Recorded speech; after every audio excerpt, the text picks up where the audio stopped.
Imagine you're a royal embalmer in ancient Egypt, and you've just been handed the most disturbing assignment of your career.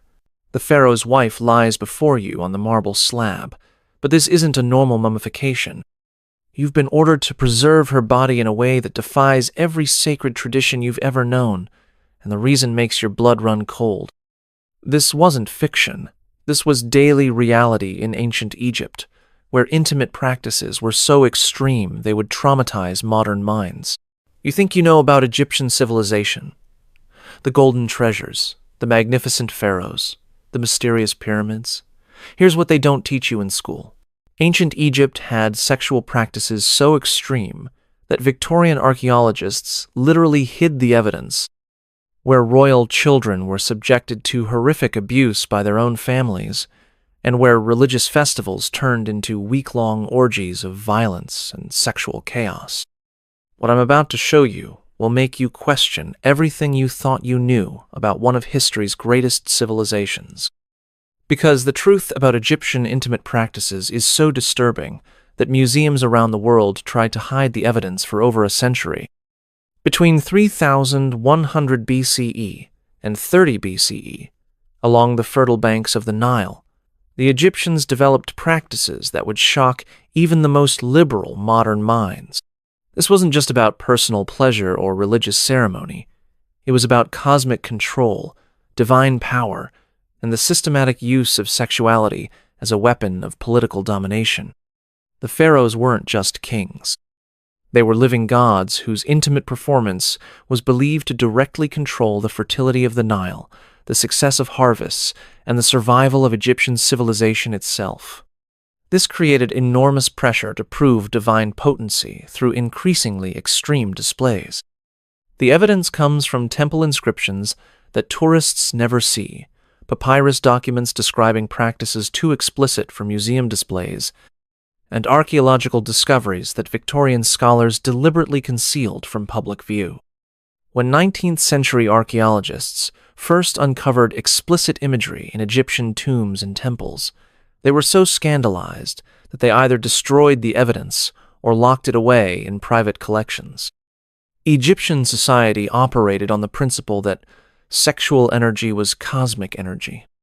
Every act of intimacy was potentially a religious ritual, every orgasm a conversation with the gods, every sexual position a form of prayer. This belief system created a culture where the boundaries between worship and intimacy, between religious duty and personal pleasure, completely disappeared. But this cosmic sexuality came with a dark side. Children born into elite families found themselves trapped in a system that treated their bodies as religious property. Domestic slaves faced systematic sexual abuse that was considered not just legal but religiously necessary. And when things went wrong, when the Nile didn't flood or crops failed, the sexual practices became increasingly desperate and violent. The discovery that changed everything happened not in some dramatic tomb excavation, but in a quiet laboratory in 1925. Howard Carter's team was conducting the first detailed examination of Tutankhamun's mummy when they noticed something that would haunt Egyptology for the next century. The boy king's genitals were missing.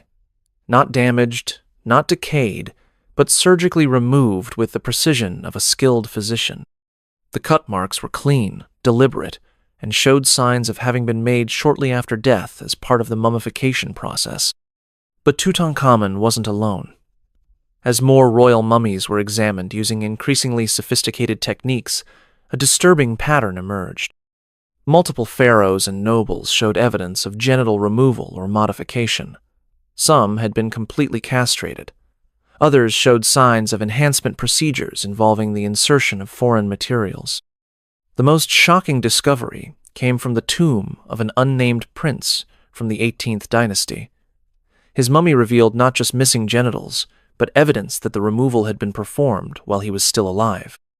Medical analysis of the bone structure and tissue remains suggested this was not a punishment or accident, but a deliberate religious procedure.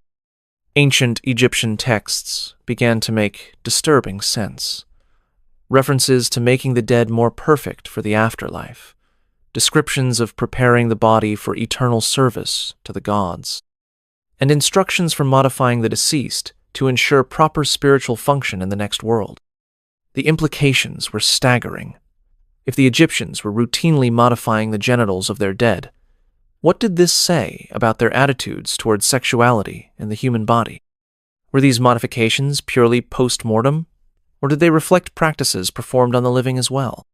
But perhaps most disturbing of all was the systematic way Victorian archaeologists had hidden this evidence. When early Egyptologists encountered explicit sexual imagery or evidence of genital modification, they didn't just ignore it. They actively suppressed it, removing artifacts from public view and editing descriptions out of official reports. For over a century, the true extent of Egyptian sexual practices has been concealed not by ancient secrecy, but by modern shame and Victorian prudishness that couldn't accept what the evidence clearly showed. But the missing genitals were just the beginning of what archaeologists found. The Egyptian sexual control system operated through a complex hierarchy that determined every aspect of intimate life. At the top were the pharaohs, whose sexual performance was considered vital to Egypt's survival. Below them, nobles and priests faced enormous pressure to prove their worthiness through sexual displays and religious devotion. At the bottom were domestic slaves, particularly children, who faced systematic abuse that was not just tolerated but religiously mandated. Royal children born into this system faced a particularly horrific fate. Ancient Egyptian texts describe how elite families would dedicate their youngest children to temple service, where they would be trained in sexual techniques from an early age. These children, some as young as 6 or 7, were taught that their bodies belonged not to themselves, but to the gods. The training was comprehensive and brutal.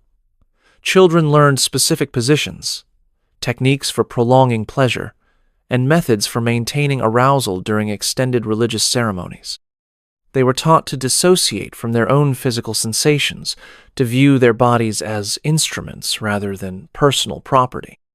Medical papyri describe the physical toll this training took on young bodies. Children developed chronic injuries from forced flexibility training. Their growth was often stunted by poor nutrition designed to maintain childlike proportions preferred by adult clients. Many died from internal injuries or infections related to premature intimate activity. But the abuse extended far beyond temple training. Wealthy Egyptian families routinely used their domestic slaves for pleasure, with children being particularly prized for their supposed purity and malleability. Legal documents show that child slaves could be bought and sold specifically for sexual purposes, with their value determined by age, appearance, and training. The psychological impact was devastating. Survivors who lived to adulthood showed symptoms that modern psychologists would recognize as severe trauma. They had difficulty forming normal relationships, often became sexually compulsive or completely withdrawn, and frequently died young from what ancient texts euphemistically called broken hearts. Perhaps most disturbing was how this abuse was justified through religious doctrine. Priests taught that sexual service to the gods was the highest form of worship, that children chosen for such service were blessed rather than victimized. Families were encouraged to feel honored when their children were selected for temple duties, even when they understood the true nature of what would happen. The economic dimension added another layer of horror. Archaeological evidence shows a 73% mortality rate among temple children, with medical analysis revealing procedures that took up to 6 hours to complete.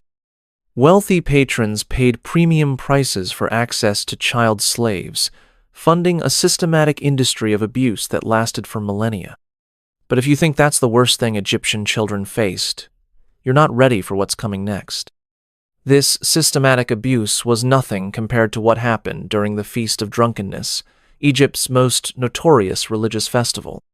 What I'm about to reveal involves practices so extreme that when early archaeologists discovered evidence, they literally burned the documents rather than translate them for public consumption. What I'm about to describe will make everything you just heard seem like a children's story. The next practice combines religious worship with sexual violence on a scale that would shock even modern audiences. It involved an entire civilization descending into week-long orgies of chaos, and the archaeological evidence proves it really happened exactly as the ancient sources describe. Before we dive into the most disturbing part, hit that like button if you can handle what's coming next. And definitely comment below to let me know where you're listening from. I think it's incredible that people across the world are connected by the same curiosity about the darkest parts of human history. The Feast of Drunkenness represented the absolute pinnacle of Egyptian sexual extremism, an annual festival dedicated to the goddess Hathor that transformed the entire civilization into a week-long orgy of violence, sex, and religious chaos. What started as a celebration of divine femininity evolved into something that would be considered a crime against humanity by modern standards. The festival's origins lay in Egyptian mythology, specifically the story of Sekhmet, the lioness goddess, who nearly destroyed humanity in a drunken rage. According to legend, the gods had to flood Egypt with beer mixed with red ochre to make Sekhmet think she was drinking blood, causing her to become so intoxicated that she forgot her murderous mission and transformed into the gentler Hathor. This myth became the template for an annual celebration that encouraged every Egyptian to drink themselves into a state of divine possession. But the festival went far beyond simple intoxication. Participants believed that in their drunken state, they became vessels for the gods themselves, free to act on any impulse without moral or legal consequence. The preparation began months in advance. Temple authorities would brew massive quantities of beer, often adding psychoactive substances derived from lotus flowers and other plants. The resulting mixture didn't just intoxicate, it created hallucinations and dramatically lowered inhibitions. Participants reported experiencing visions, hearing divine voices, and feeling possessed by supernatural forces. When the festival began, normal social rules completely disappeared. Masters had sex with slaves in public squares. Married women abandoned their families to join roving bands of revelers. Children were exposed to explicit intimate acts and often became participants themselves. The entire civilization descended into chaos that lasted for 7 days and nights. Ancient texts describe scenes that shock even modern readers. Groups of intoxicated Egyptians would storm through cities, breaking into homes and forcing inhabitants to join their celebrations.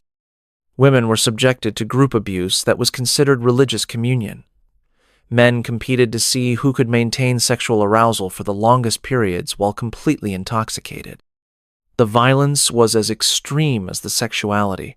Participants would attack each other with sexual frenzy, biting, scratching, and inflicting wounds that were considered marks of divine favor. Some revelers died from internal injuries caused by violent sexual acts. Others were trampled by crowds of intoxicated celebrants moving through narrow streets. The religious justification made everything even more disturbing. Priests taught that any act performed during the festival was by definition holy, since participants were possessed by divine spirits. Abuse became religious communion. Violence became sacred offering. Child abuse became divine blessing. Foreign visitors left accounts that reveal international horror at these celebrations. Mesopotamian diplomats described the festival as proof that Egyptians were barbarians disguised as a sophisticated civilization. Some kingdoms refused to send ambassadors to Egypt during festival periods, fearing for their safety and moral contamination. The festival's aftermath was as traumatic as the event itself. Participants often had no memory of what they had done while intoxicated, leading to psychological trauma when they discovered evidence of their actions. Families were destroyed when members learned what their relatives had done during the celebration. Children born 9 months after the festival faced stigma as offspring of divine possession rather than normal conception. The economic impact was staggering. Entire cities would shut down for a week while the population engaged in drunken revelry. Agricultural work stopped, trade ceased, and government functions ground to a halt. The cost in lost productivity was enormous, but pharaohs considered it a necessary expense to maintain cosmic balance. The festival also served political purposes. By providing a safety valve for social tensions, it allowed the Egyptian system to maintain rigid hierarchy for most of the year. Citizens could rebel against authority, masters could be humiliated by slaves, and social norms could be violated, but only during this carefully controlled period of chaos. Archaeological evidence confirms the extreme nature of these festivals. Excavations of temple sites reveal specialized chambers designed for group sexual activities, with features that suggest they were used for violent and degrading acts. The physical evidence matches the disturbing accounts left by ancient writers. The systematic collapse of Egyptian sexual culture began during the Ptolemaic period, when Greek rulers attempted to impose Mediterranean values on Egyptian religious practices. The clash between Greek rationalism and Egyptian sexual mysticism created a crisis that ultimately destroyed both systems. The Ptolemies, despite being foreign rulers, felt compelled to participate in Egyptian religious festivals to maintain legitimacy with their subjects. But their Greek sensibilities were horrified by the extreme sexual practices they encountered. Cleopatra I attempted to modify the Feast of Drunkenness, reducing its duration and imposing limits on the violence and public sexuality. These reforms triggered a religious crisis. Egyptian priests argued that modifying the festival would anger the gods and bring cosmic disaster. They pointed to natural disasters, military defeats, and economic problems as evidence that the gods were already displeased with foreign interference in sacred traditions. The crisis reached its peak during the reign of Cleopatra VII, who faced the impossible task of satisfying both Egyptian religious expectations and Roman political demands. Roman observers were scandalized by Egyptian sexual practices, viewing them as evidence of barbarism and moral decay. But Egyptian priests threatened rebellion if traditional festivals were abandoned entirely. Cleopatra's solution was to create private versions of the festivals for Egyptian religious leaders, while presenting a more modest public face to Roman audiences. This compromise satisfied no one and created a culture of hypocrisy that undermined both Egyptian religious authority and Roman political control. The abuse of children became even more systematic during this period, as desperate rulers tried to prove their devotion to Egyptian traditions while hiding the evidence from Roman oversight. Child slaves were trafficked in larger numbers, their abuse conducted in secret chambers that Roman officials were not allowed to enter. The psychological toll on Egyptian society was enormous. Generations of children had been raised in a system that normalized sexual violence and religious extremism. When external pressure forced changes to these practices, many Egyptians experienced a form of cultural trauma. They had lost not just religious traditions, but their entire framework for understanding sexuality and divine relationship. The final collapse came with the Roman conquest in 30 BCE. Augustus Caesar was horrified by what his forces discovered in Egyptian temples and immediately ordered the suppression of sexual religious practices. Roman soldiers destroyed explicit artwork, burned religious texts, and executed priests who refused to abandon traditional ceremonies. But the Romans didn't just suppress Egyptian sexual practices, they systematically erased evidence of their existence. Temples were stripped of explicit decorations, papyri describing sexual rituals were burned, and even architectural features designed for religious sexuality were destroyed or hidden. The children who had been trapped in this system faced a particularly tragic fate. Many had been so thoroughly conditioned for sexual service that they couldn't adapt to normal life. Roman records describe former temple children who died by suicide, rather than face a world where their only perceived value had been eliminated. The survivors carried trauma that affected Egyptian society for generations.